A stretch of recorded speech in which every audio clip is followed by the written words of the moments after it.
Yeah, I do.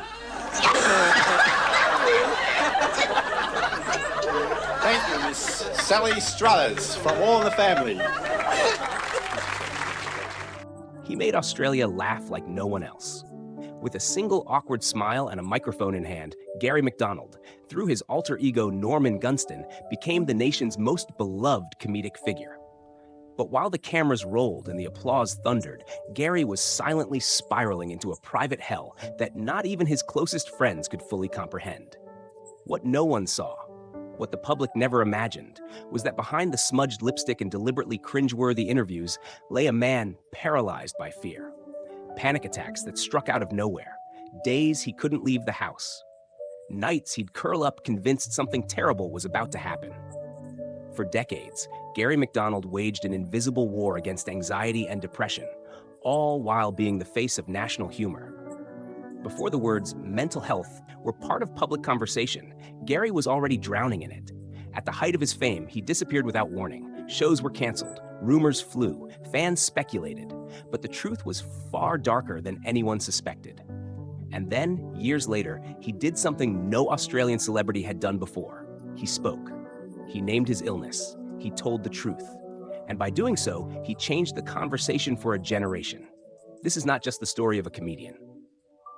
This is the story of a man who made millions laugh while quietly breaking apart inside. A man whose greatest performance wasn't on stage, but in surviving the brutal silence of his own mind. Garry McDonald was born in 1948 in Sydney, New South Wales, into a world still defined by post-war optimism and traditional roles. From a young age, he displayed a sharp mind and an uncanny sense of timing, traits that would later become his signature as one of Australia's most iconic comedic actors. But the man who would one day become Norman Gunston was not a natural extrovert. Behind his sharp wit and quick smile was a sensitive, introspective boy who often struggled to fit in. In the early 1970s, television in Australia was undergoing a transformation. The nation was hungry for new voices, daring formats, and personalities who could challenge the status quo. Garry, fresh from studying drama at NIDA, was the perfect candidate to shake things up. His genius lay not in traditional comedy, but in creating characters that made people uncomfortable, characters that forced viewers to laugh while squirming. None was more powerful than Norman Gunston, a crumpled, clueless, faux reporter with bits of toilet paper stuck to shaving cuts and a microphone that shook from nerves. Gunston was a satire of the media itself, interviewing celebrities with absurd questions and awkward silences. It was revolutionary. The Norman Gunston Show, launched in 1975, wasn't just a comedy program. It became a cultural phenomenon. Through Gunston, Garry McDonald exposed the pretentiousness of fame, mocked political figures, and blurred the line between fiction and reality. He won the Gold Logie. He became a household name. And yet, at the pinnacle of his career, he began to unravel. What the audience didn't know, what even producers and colleagues failed to grasp, was that Garry was suffering from something far more serious than stage fright. Off camera, he battled uncontrollable anxiety, spiraling thoughts, and crushing self-doubt. His body would shake uncontrollably. Sometimes, minutes before going live, he'd be unable to breathe, convinced something catastrophic was about to happen. He didn't have a name for it at the time. Neither did anyone else. In a country that prized stoicism and toughing it out, mental illness was a taboo subject, especially for men, particularly for successful public men. And so, Garry did what many in his position did. He hid it. He smiled. He performed. He won awards. But beneath it all, he was deteriorating. Over the next 2 decades, his career would soar and collapse in cycles. He would star in the acclaimed sitcom Mother and Son as the gentle and long-suffering Arthur, a role that earned him critical respect far beyond comedy. But between roles, he would often disappear, sometimes for months, leaving the public and the media confused. His absence became a pattern no one could explain. Only later would the truth come out. Garry McDonald was battling a severe anxiety disorder, compounded by depression. For years, he thought he was losing his mind. For years, he thought he was alone. The deeper story of Garry McDonald is not just about comedy or celebrity. It is about the cost of performing happiness while living with darkness. It is about a man who, at the height of fame, was broken inside. And it is about how he eventually chose to confront the truth, not just for himself, but for countless others suffering in silence.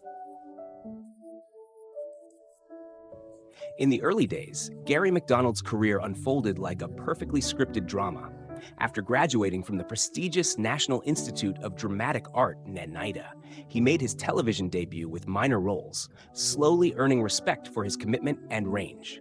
But the true breakthrough came in 1973, when he first introduced Norman Gunston as a minor sketch character on The Auntie Jack Show. The awkward, tongue-tied persona resonated instantly with viewers. It was raw, absurd, and unlike anything on Australian TV at the time. Encouraged by the reaction, McDonald and the ABC developed a full series around Gunston. The Norman Gunston Show premiered in 1975 and quickly became a sensation. Unlike polished interviewers, Gunston made his guests visibly uncomfortable, asking bizarre questions, mispronouncing names, and interrupting answers. But beneath the chaos was a brilliant satirist, someone who knew exactly what he was doing. The show deconstructed celebrity culture, exposed vanity, and made viewers question media authenticity. Garry won the Gold Logie in 1976, a rare achievement for a character rather than the actor himself.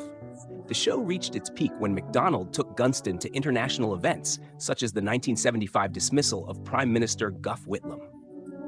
Gunston stood among real journalists, absurdly clueless yet oddly perceptive, asking politicians questions that real reporters wouldn't dare. It was a defining moment in both television and political satire. Garry McDonald had not just created a character, he had infiltrated the system from within. But even as the spotlight intensified, something inside Garry began to fray.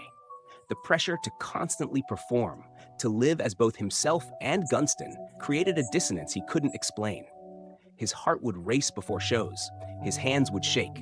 He began to fear being in public, fear judgment, fear failure. At first, he dismissed it as exhaustion, but the symptoms grew worse. He became withdrawn, sleepless, hypervigilant. The mind that had once created comic genius was now turning on itself. In 1979, in the middle of a successful run, Garry suddenly withdrew from the spotlight. No press statement, no clear reason, just silence. Industry insiders whispered about burnout. Some assumed creative differences, but the truth was simpler and far more painful. He had suffered a massive breakdown. When he attempted to return in the early 1980s, it wasn't as Norman Gunston, but in more traditional acting roles.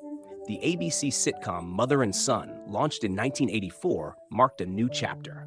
Garry played Arthur Bear, a dutiful son caring for his manipulative, senile mother, played brilliantly by Ruth Cracknell.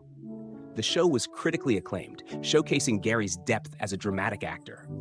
Audiences connected with Arthur's gentle struggle, his quiet sadness, his burden of love. And perhaps that's why it worked. Garry wasn't acting anymore. He was pouring real-life exhaustion into his role.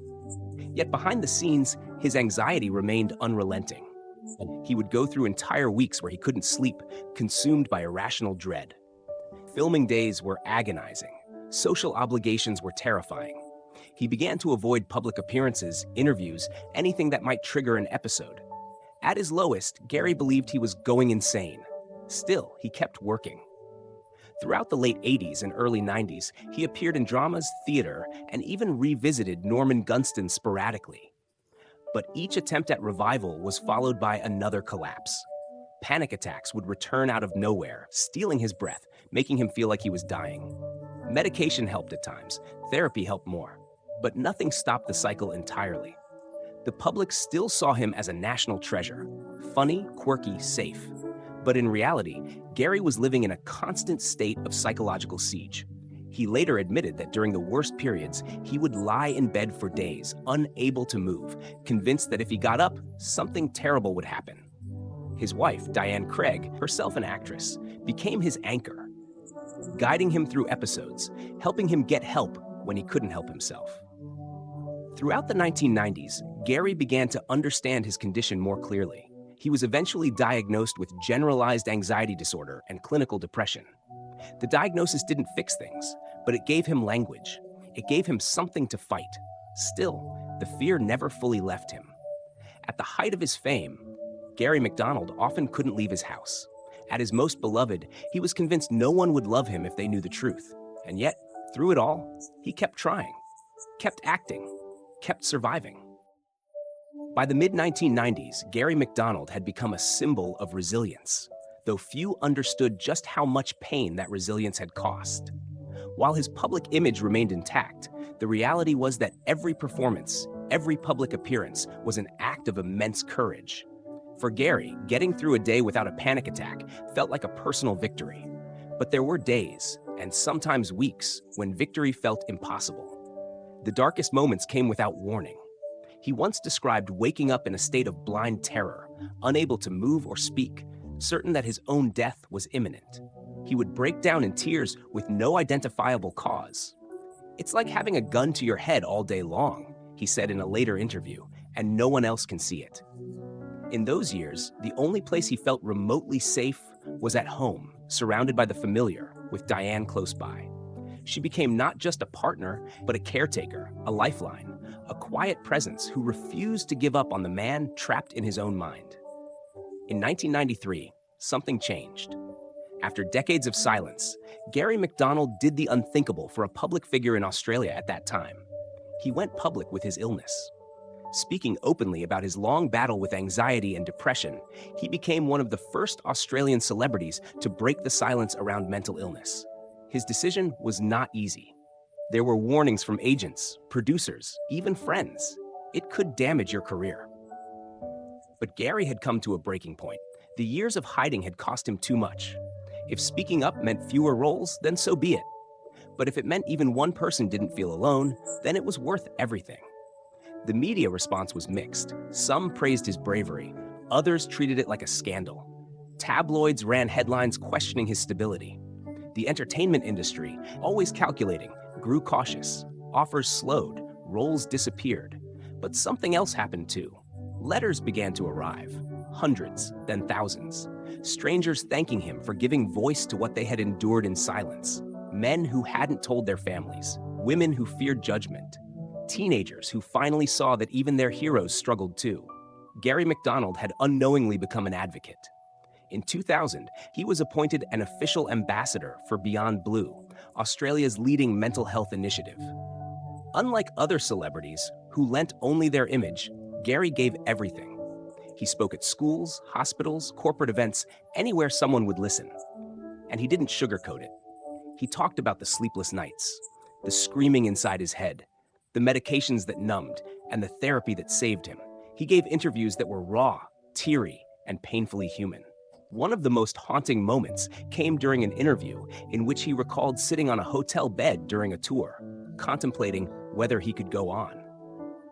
The only thing that stopped him, he said, was imagining Diane's face. "It wasn't that I wanted to die," he confessed. "I just didn't know how to keep living like that." The culture began to shift, slowly, tentatively. Thanks to Garry's openness, conversations about mental health started creeping into classrooms, workplaces, even Parliament.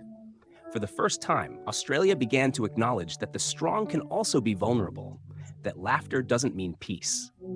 Yet Garry himself was never fully free. Even during his advocacy years, anxiety never left him. He once described it as a shadow that moves with you, sometimes small, sometimes all-consuming.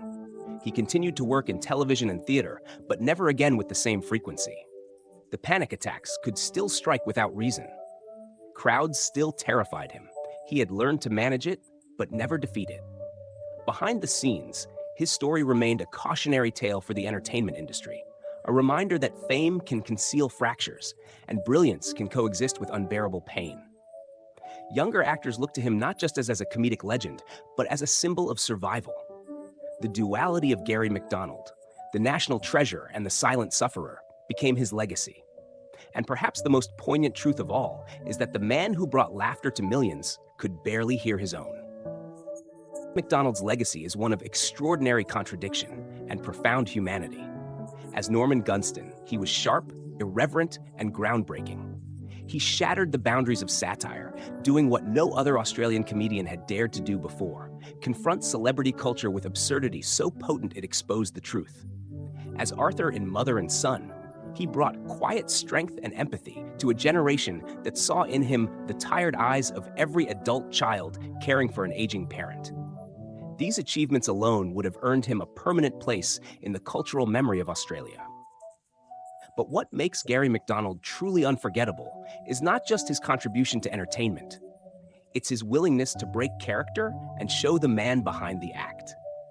In an industry built on illusion and invincibility, he admitted fear, he admitted weakness, and by doing so, he offered something far more powerful than laughter: permission to be real. This channel believes that Garry McDonald is more than a performer. He is a mirror to a society that has often demanded perfection while punishing vulnerability. His choice to speak openly about mental illness during a time when the topic was still laced with shame was nothing short of revolutionary. He could have stayed silent. He could have protected his reputation, but he didn't. He sacrificed part of his career, his privacy, and his mythos so that others might find a way forward. We also recognize that his story is not a clean arc of redemption. Garry never declared himself cured. He never pretended the darkness had passed. And that, too, is a gift. Because the truth is, recovery is not linear, and courage is not the absence of fear. It is living with it every day and choosing to go on. There's something deeply poetic about the fact that Australia's most chaotic, cringeworthy, laugh-out-loud character came from the mind of someone suffering so deeply. It speaks to the mysterious bond between pain and art, between suffering and expression.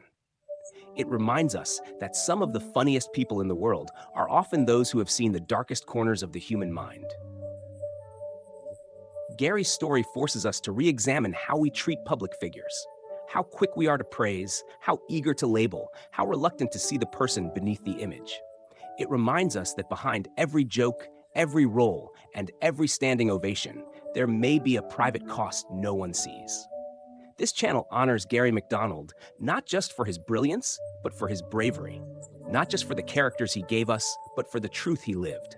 In telling his story, we don't just look back on a golden age of Australian television. We confront a long overdue conversation about mental health, masculinity, and the invisible battles we still too often ignore. What do you remember about Garry McDonald? Did you laugh at Norman Gunston? Were you moved by Arthur in Mother and Son? Or did you, like so many, see something of yourself in the man behind the characters? Some stories linger, not because they are loud, but because they whisper truths we've tried too long to ignore. Garry McDonald's story is one of those. He didn't exit with grandeur or fade into obscurity. He remained, quietly, defiantly, someone who refused to give up, even when his own mind tried to convince him to. For those who grew up watching Norman Gunston fumble his way through celebrity interviews, the laughter was pure. It was the kind of absurd humor that could only be born from a culture ready to laugh at itself. And for those who remember Mother and Son, there's a particular ache in recalling the tenderness with which Arthur navigated his mother's decline. Funny, yes, but deeply human. We didn't know then what we know now, that behind those scenes, behind the camera, Garry was fighting just to hold himself together. That the pauses, the glances, the silences that made his performances so real were often drawn from a place of profound exhaustion. And yet, he gave it all anyway. Australia has had many stars, many performers, but few have ever laid themselves bare the way Garry McDonald did, not just as an actor, but as a man. His willingness to step into the light with all his cracks visible, all his pain unfiltered, has left a legacy far greater than awards or applause. Today, as mental health finally begins to lose its stigma, as new generations speak more openly, there's a quiet echo of Garry's voice in it all. He was there before it was safe, before it was applauded, and he stood anyway. Some stories are never told, but now you know. Garry McDonald didn't just shape Australian comedy. He changed the way a nation thinks about suffering, strength, and survival. His shadow remains in every joke that hides a wound, every smile that masks a struggle, every soul brave enough to say, "I'm not okay." And maybe, just maybe, that's the greatest role he ever played.